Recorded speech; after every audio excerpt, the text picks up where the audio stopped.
When Harold stepped outside his home that quiet Sunday morning, everything felt like it always did until it didn't. Just hours before, he'd admired his freshly mowed lawn after returning home late from work. Before we continue, please take some time to subscribe to Daily Dose, like, and share this video. But now, as he stood on the doorstep with his son ready for soccer practice, the ground beneath them began to crack and then collapse.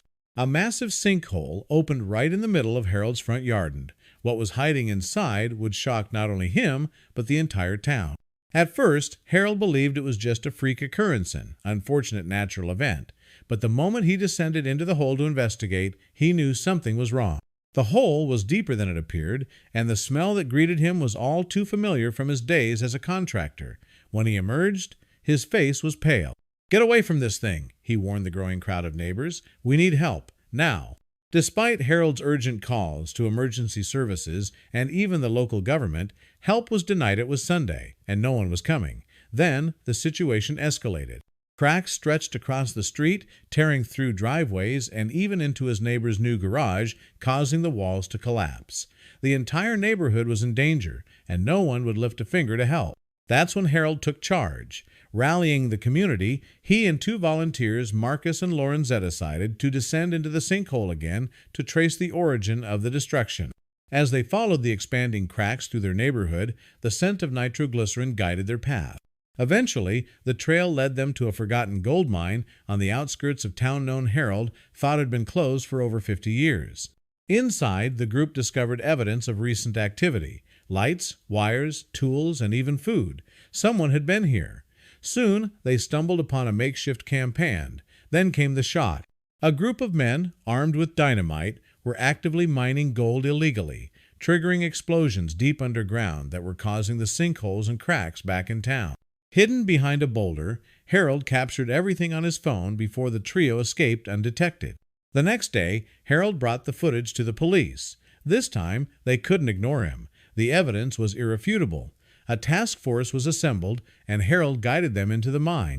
The operation was swift and successful. The illegal miners were arrested.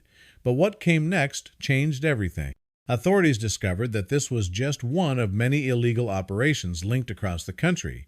Dozens of towns had reported unexplained sinkhole. The mine Harold exposed had caused irreversible damage, but it had also helped prevent further catastrophe. In a rare gesture, the police and local government issued a public apology to Harold for ignoring his warnings. And then came the biggest surprise. The confiscated gold, worth millions, would be reinvested into rebuilding and reinforcing the town. And who better to lead the restoration project than Harold himself? With his background in construction, Harold coordinated the massive effort to stabilize the ground, repair damaged homes, and permanently shut the mine. Over the following months, the town was transformed solid ground, where sinkholes once threatened homes, proud walls standing tall where they had once collapsed. At the end of it all, the community organized a grand celebration. Harold, once an ignored civilian, was now a local hero. Standing on a small stage in the town square, he gave a heartfelt speech. This wasn't just about fixing cracks in the ground, it was about fixing what holds us together: trust, courage, and unity. And I'm proud to call this town my home. The sun dipped low over the town that evening, painting the repaired streets in hues of orange and gold. But while the town celebrated above ground, Harold couldn't help but revisit what had been buried beneath it. Weeks passed since the arrests, but something about the cave still lingered in his mind. The amount of dynamite, the scale of the equipment, and the advanced tools scattered across the mine. This wasn't the work of amateurs. As authorities investigated further, a startling revelation emerged. The operation wasn't just illegal, it was connected to a network of shadowy groups trafficking rare minerals across state lines.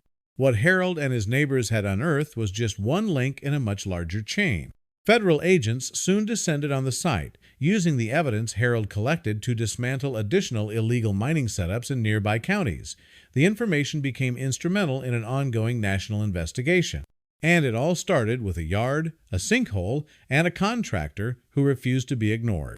For Harold, life shifted dramatically. He wasn't just seen as a local contractor anymore. He was viewed as a man who led his town through a crisis, who stepped up when others stayed silent. Local media hailed him as the man who stopped the collapse, while national outlets picked up his story, drawing attention to the dangers of unregulated excavation. But Harold never chased the spotlight. As the excitement faded, he quietly returned to the work he loved rebuilding, restoring, and making things stronger than before. The town council honored Harold with a plaque at City Hall. More importantly, they introduced new emergency protocols to ensure that future warnings wouldn't fall on deaf ears.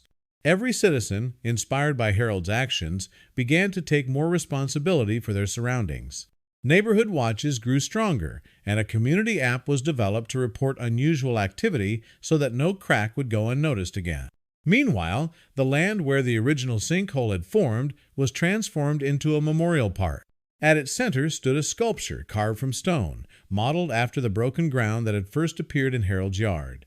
On the base, a bronze plaque read, "When the ground fell away, one man stood firm. In unity, we rebuilt."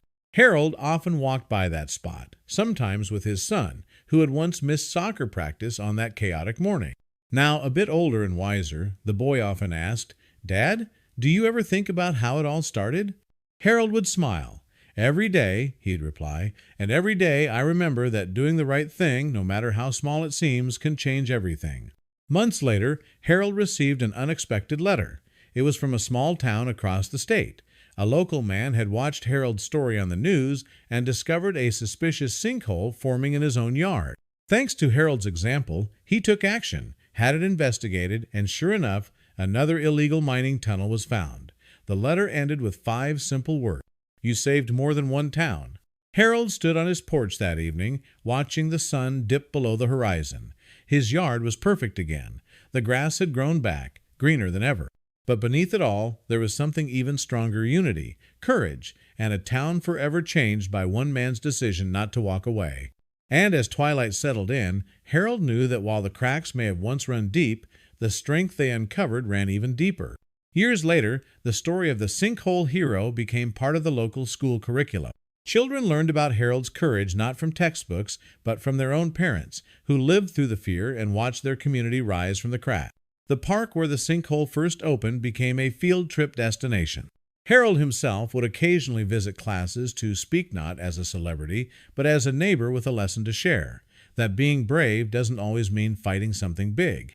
Sometimes it just means refusing to ignore what others choose not to see. And so the legacy endured not in gold, not in headlines, but in the rebuilt streets, the safer homes, and the spirit of a town that chose unity over panic. Harold didn't seek recognition, but every time a child ran safely across the lawn that once collapsed beneath his feet, or a neighbor stopped to shake his hand at the market, he knew the impact of his choices would echo long after the ground had stilled.